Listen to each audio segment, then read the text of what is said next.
أعوذ بالله من الشيطان الرجيم. بسم الله الرحمن الرحيم، وصلى الله على حبيبنا محمد. حنايا الشرق والمغرب الشرقي ومدينة وجدة معروفة في المغرب بالمحافظة، بالطابع المحافظ. حنايا في هذه المنطقة الوجدي لا خرج برا ومشى للغرب يعطيوه قيمته الخاصة به، يقول له هذا من الشرق. يرون فيه الرجولة، يرون فيه العفة، يرون فيه الصدق. أنا ملي كنت نخدم برا خارج المنطقة نقول لهم وجدي يسكتوا، واخا يكونوا زعقوا مع بعضهم بعض تقول لهم وجدي يقول لك الله يعمرها سلعة. قلت لهم الله يرحم لكم الوالدين يا الوجادة، فين ما مشيت قلت لهم وجدي يمدحوا لي صحاب وجدة. المغرب فين ما نمشي ونقول لهم على وجدة يقول لك الله يعمرها سلعة. الوجادة رجال، الوجادة تبارك الله، وكتزهى لي أنا وترشق لي، ونعتز بانتمائي لهذه المنطقة لأن الناس تحملين الخير، وأن أي واحد ينضام في المغرب إلا ويجي الوجدة يصيب الخير، يصيب المعاونة، يمشي للجوامع يعاونوه. مازال باقي الخير والإحسان في هذه المنطقة، وباقي الحياة، وباقي التكافل، وباقي التعاون. هذه منطقة أرحمها ربي، أرحمها مولانا الكريم، باش ماشي غير بالارض ديالها ماليها اللي فيهم الايمان، فيهم الدين. يكفيك الحال وجدة راهم يسموها المدينه المنوره ديال الغرب. علاش؟ لكثره ما فيها من المساجد، فهي المدينه الاكثر مساجدا في العالم بعد اسطنبول بتركيا. مساله ماشي سهله، هذه ماشي سهله. ولذلك لما عرف هؤلاء أن وجدة طابعها محافظ اش داروا؟ خططوا لحرب طابعها المحافظ. ما خصهاش تبقى هكذا. في السبعين أنا كنا نمشيو لوجدة، المرأة كانت منين تجيب الزنقة عندها التام، إلا جا الراجل تنحى على الطريق ولا تمشي للطريق وتجلس تفوت الراجل. الشيء اللي كان في هذا العجب، انا نعقل كنت في الجهه ديال حفير في السبعينات ملي كنت نخرج وكتجي المراه تجي مع الطريق ولا فدا الحطب ولا راه فدا شي حاجه، تخرج برا على الطريق وتجلس ودير هاك تتفوت نتايا عاد تفوت. شوف لهذا الطابع المحافظ. وظلت كذلك في المغرب على هذه الحاله. الناس ما يخليوكش، كل نعمة محسود، اللي عنده شي نعمة محسود. فأرادوا أن يحاربوا طابعها المحافظ. اش داروا لها؟ واسمو داروا مجموعة تاع المسائل.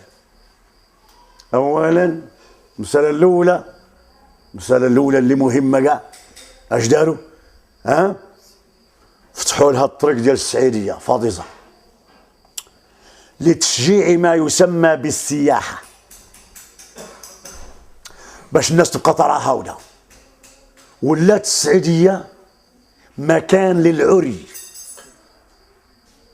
وللفحش وللمعاصي، مهرجانات في الليل، وبناتنا كيجيو من الغرب ويجيو من كل مكان، وصحابنا ولادنا من الخارج 800 ألف واحد في الشهر مشاو تما. العري والناظر منظور ملعونون.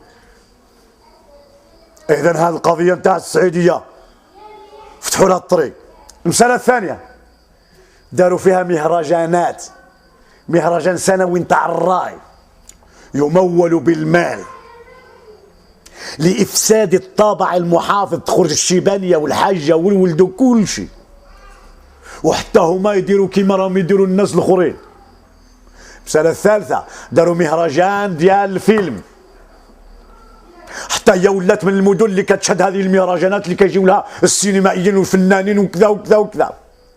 رابعا يقلعوا المسألة نتاع المدرسة والثانوية نتاع باستور القديمة، فرنسا ما بغات لهمش، قالت لهم خصكم عوضوها ومشاو داروا في مايا مازمو داروا في ذيك المنطقة وذاك المكان، ماشي باش دير فيه المحاضرات، باش دير فيه المهرجانات. حتى حتى في رمضان الناس في رمضان تصوم، وفما يجيبوا الشابه الزهوانيه والشاب كذا في رمضان. وزيد فتحوا فيها لي جالري، وفتحوا فيها المعهد نتاع الموسيقى والرقص. جاي في الشارع في الطريق معهد نتاع الرقص والموسيقى، الناس خدامه. ما نهضركمش على الاخرين القرقوبي، ما نهضركمش على البيوت نتاع الدعاره المهيئه لذلك، ما نهضركمش على السواع الاخرين. ثم تقريب الخمره من المواطنين، جاو في الدخله نتاعهم داروا مرجان مترو تقريب الخمر. والخمر كي تشريه من تمايا ما عندوش الحق البوليسي قانون باش يهضر معاك، لان شريته بالسوبر مارشي ما عندكش الحق تقول ما شريش. فاذا بمجموعه من الاجراءات المتخذه لمحاربه هذا الطابع المحافظ نتاع الانسان. اذا فلس كثروا دخلوا الناس من هكذا، حتى بقاو يجيو عندي شي حالات غريبه عجيبه. وجات عندي واحد البنيه صغيره تطلب العصور، وبقينا نهضروا معها لان الاخوان جابوها بقاو يعاونوها. بنيتي انت مالك؟ قالت لك انا جيت من الغرب ما تبا، جبت ما جبت معايا خوتي ما كاش اللي يخدم، نفط انا نخدم، مشيت نخدم في القهوه، هذاك مول القهوه هو الذي اغتصبني وكذا وكذا وجاني وكذا. واش شي واحد يبغي هذه الحاله؟ ومن اللي اغتصبني انا هذه هي الخدمه اللي راني كنديرها. لي زوتيل في وجده. عباد الله يرضى الانسان باش يكون المصدر نتاع الرزق نتاعو، يدخل الراجل والمراه ما عندهمش الكارت نتاع الزواج وتكريلهم، تكريل الزونات. هذه هي السياحه، هذا هو الاخر. ولذلك هذه السيمانه زوج ديال المسائل وقعوا عجيبين معايا. المساله الاولى جاتني طالبه من الجامعه للدار، قالت لي يا ودي جيت نسقسيك مالك يا بنتي؟ انا يا واحد الطالب لعب عليا ما عرفت شحال من شهر وعام ورماني، وصفت لي واحد اخر وشحال من عام ويلعب بيا ورماني، والان انا لا استطيع الصبر على الزنا، كي ندير؟ اوه ربي. قلت لها انت عندك والديك عندك كذا؟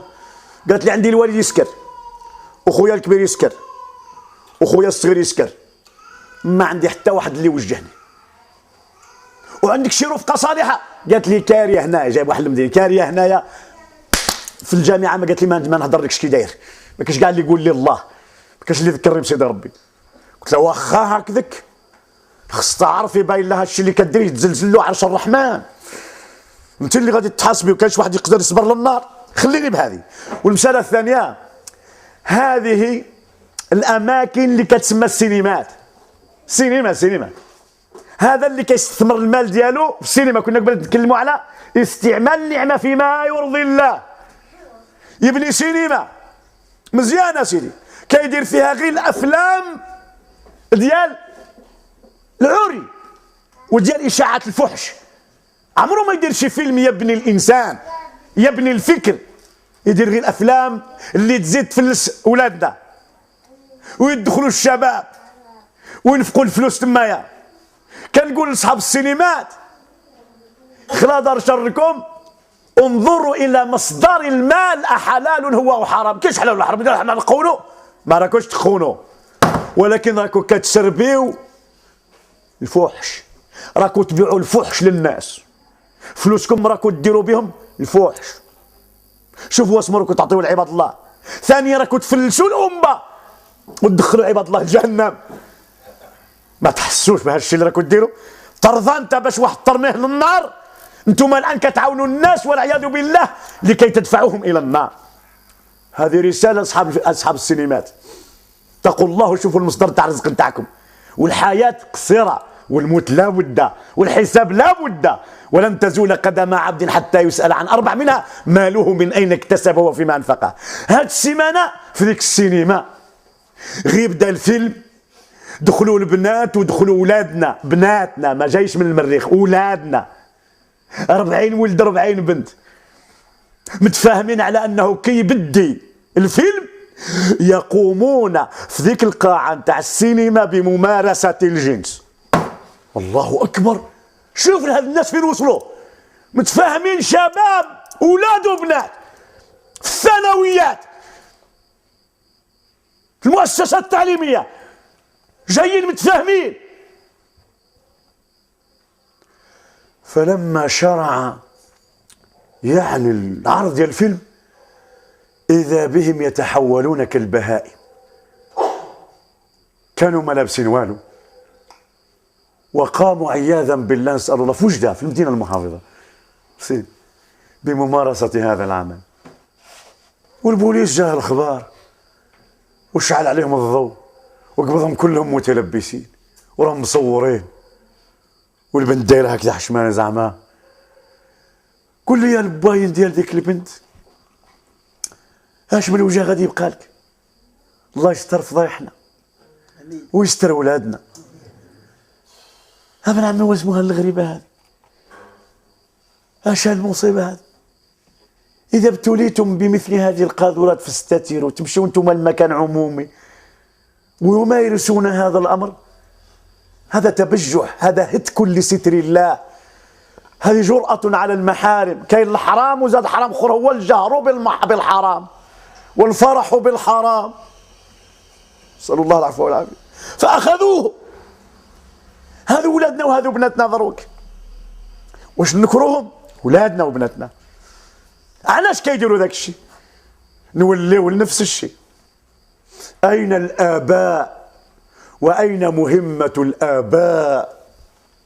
جا واحد الشيباني كنت ندير واحد الدرس قال لي بغيت نسقسيك فلان، قلت له قال لي ولدي قريتو حتى ولا انسبكتور فينونس في الديوانه، عنده المنضه صحيحه ومزوج وعنده وليداته، ولكن يشرب الشراب ويزني. واش انا مسؤول عليه يوم القيامه؟ قلت له واه ولا؟ قال لي كيفاش واه ولا؟ قول لي غير ولي واه ولا لا؟ قلت له واه ولا؟ قال لي علاش؟ قلت له الا كان اديت واجبك في تربيتي حتى ل 21 عام صلح او لم يصلح ما يحاسبكش ربي، اديت اللي عليك. الا كان مزيان ربحت، ولا كان ماشي مزيان ربحت، لان اديت بالواجب تاعك. وإلا ما اديتش الواجب نتاعك وهملته ما امرته لا بالصلاه لا حتى بشي حاجه وكبر هاكلك بعيد على ربي عمره ما قلت له، هذا العمل كل شيء كيكون في صحيفتك انت، كل السيئات يكونوا عليك انت، لان انت ما اديتش الواجب. ويا رب يا رب يا رب يا رب. ولذلك الاباء مسؤولين. واش ابن عمي البنت ما يقول مره يقول لها ديري الحجاب، واش هو بذاته يتمشى مع بنته حدا بنته بالشورت؟ هو شجع على هذا الشيء؟ اذا الوالدين واللي قلنا قبيله على المساجد، واللي قلنا قبيله على العلماء، واللي قلنا قبيله على التربيه، واللي قلنا قبيله على الاعلام، كل ذلك يساهم في هذا.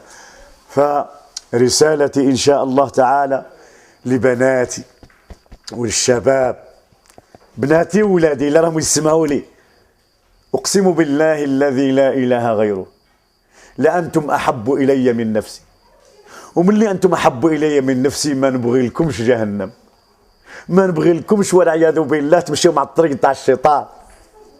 انقذوا انفسكم، تعاونوا شويه على الدين، صلوا الصلاه، عرفوا شويه سيدي ربي، ديروا جلسات، اختاروا الصحبه الطيبه التي تقودكم الى كل خير. هذه رسالتي الى بناتي والى اولادي من شباب هذه المدينه ومن شباب المغرب كله، او شباب كل من يسمع من المسلمين. والله تعالى الموفق والهادي الى سواء الصراط، وصلى الله على حبيبنا محمد.